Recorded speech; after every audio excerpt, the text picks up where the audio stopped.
Jemi këtu me Enes Anxën, njëri prej sportistëve të shpallur talenti i vitit 2025 në sportin e mundjes. Enes, përshëndetje. Përshëndetje. A është bukur dhe emocion kur merr një vlerësim të tillë? Një emocion shumë i madh dhe gjej rastin t'ju falenderoj edhe juve drejt për drejt, gazetën Shkodra Sport për çmimin e dhënë dhe për emocionet dhe ato atmosferët e mrekullueshme që ishte atë ditë tek Teatri Mexheni. Çfarë përjetuat teksa po ngjitshit shkallët e teatrit për të marrë çmimin? Kishit emocione, ju shkuan në mend shumë sakrifica, shumë... Një emocion shumë i madh aty ku gjithë stërvitja dhe gjithë përkushtimi ndaj një sporti të merr kuptim, pjesa kur vlerësohesh dhe merr diçka nga gjithë ajo stërvitje që ke bërë ndër vite. Një çmim që dorëzuar nga Sander Leka, një kampion dhe njëri i cili ka dhënë shumë sportin mundjes. Kjo tregon që ky sport ka një traditë shumë të madhe, edhe të jesh pjesë tashmë e historisë së këtij sporti, besoj që ju motivon edhe më shumë për të bërë më mirë në ardhmen. Sigurisht një nder shumë i madh të marr çmimin talenti i vitit që të më dorëzohet nga zoti Sander Leka, i cili ka qenë edhe një nga miqtë e gjyshit tim dhe një privilegj i madh të marr çmimin prej tij. Si ka qenë Enes viti 2025? I lumtur për çfarë keni arritur në aspektin personal? Viti 2025 mund ta quaj vitin më të mirë të karrierës time, por unë dëshiroj ta shoh thjesht si fillimin e karrierës. Pra që gjatë viteve të tjera të vazhdoj me rezultate edhe më të mëdha se viti 2025. Jeni kampioni i Shqipërisë për 15 vjeçaret në të dy stilet, në stilin e lirë, por edhe në stilin e mundjes klasike. Do të ndalem tek mundja klasike sepse prej disa vitesh nuk ekziston shkodër, duke që po rikthehet dhe ju jeni tashmë një kampion edhe në këtë stil. Po, mundja klasike sapo u hap dhe faktikisht gjithë sportistët që kemi marrë pjesë në mundjet klasike që ishim 4 vetë dhe me 4 vetë zonë vendin e tretë si ekip, gjithë ne ishim mundës të freestyle, mundës të lirë dhe mundja klasike pjesëmarrjen në kampionat të bë sa për provim dhe sa për hapjen e mundjes klasike, por ne arritëm rezultate të mira me 2 kampion dhe 2 nën kampion. Ku shihni vetin në të ardhmen, sepse natyrisht do të përfilizohesh tek njëri prej stileve? Po sigurisht mua më pëlqen mundja e lirë më shumë, pavarësisht se tradita në familjen time është në mundjen grekoromanke, në mundjen klasike, por unë e shoh veten tek stili i lirë i mundjes. Tash që përmendet traditën familjare. Pikërisht prej sa jeni sot në sportin e mundjes?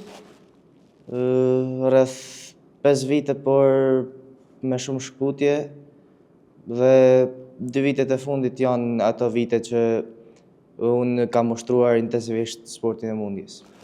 Gjyshi juaj, Ali Anxa, një sportist i njohur i vllaznisë. Baba juaj sportist, por tashmë edhe trajner. Nuk ka si shkonte ndryshe, edhe Enesi do të ishte mundës. Sigurisht, edhe arsyeja e parë për të cilën unë vazhdoj dhe kam filluar sportin e mundjes që në moshën 9 vjeçare është përsjellja e traditës në familjen time. A është e vështirë apo është edhe përgjegjësi që të kesh babain trajner? Të kesh babain trajner, je në kontakt me trajnerin tënd gjatë gjithë kohës, unë do ta krahasoja me sikur të kishe një trajner personal, por ai nuk paguhet për shërbimin që bën ndaj teje. Çfarë synon Enes Anxa për vitin 2026?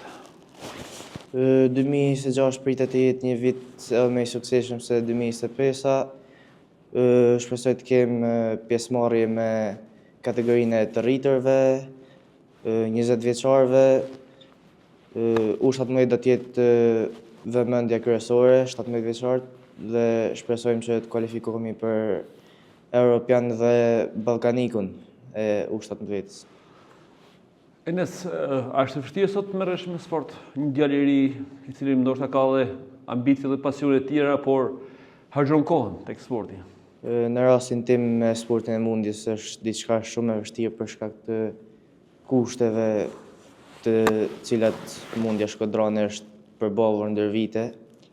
Dhe me këtë rast falenderojmë edhe Medresenë Shkodër që na dha një ambient më të mirë dhe të kushteve normale që stërvitemi her pas heret, por nuk dihet sa gjatë mund të mbahet ai ambient, kështu që shpresojmë të kemi ndihmë nga sponsorat dhe bashkia.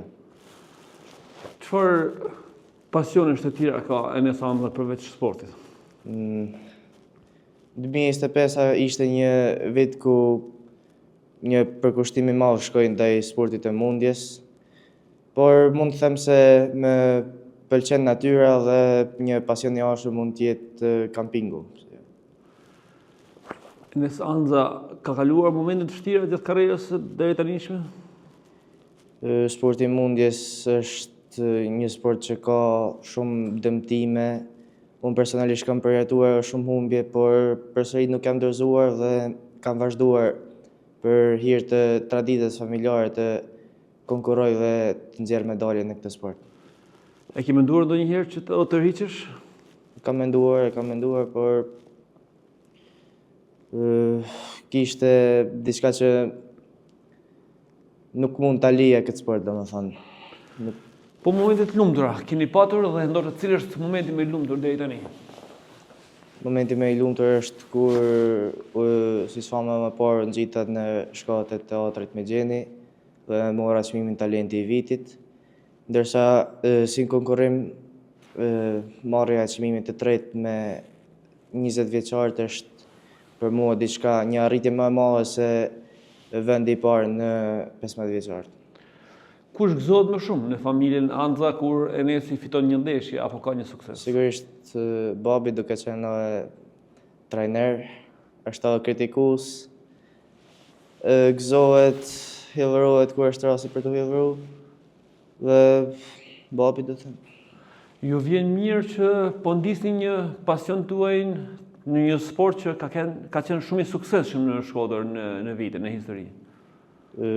Po dëshim tani sporti i mundjes është kthyer në një pasion shumë të madh që sa herë ka gara dhe konkurrime në këtë sport në Shqipëri, jam aty për t'i parë dhe për të studiuar gjithçka që bëjnë ekipet e huaja ose edhe shqiptarët në këtë sport, pasi është një sport që kërkon shumë teknikë dhe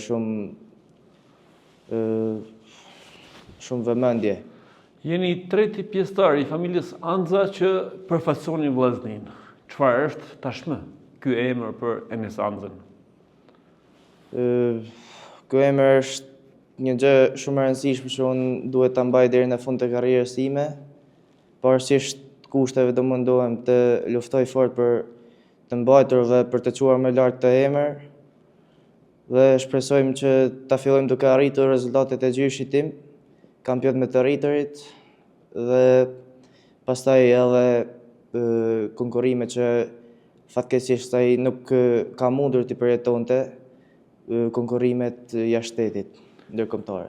Pra këto janë ëndrat e mëdha të Enesit, fillimisht kampion kombëtar, pastaj sukses në garat ndërkombëtare? Po padyshim, ëndrat më të mëdha të çdo sportistit janë garat ndërkombëtare dhe olimpiku.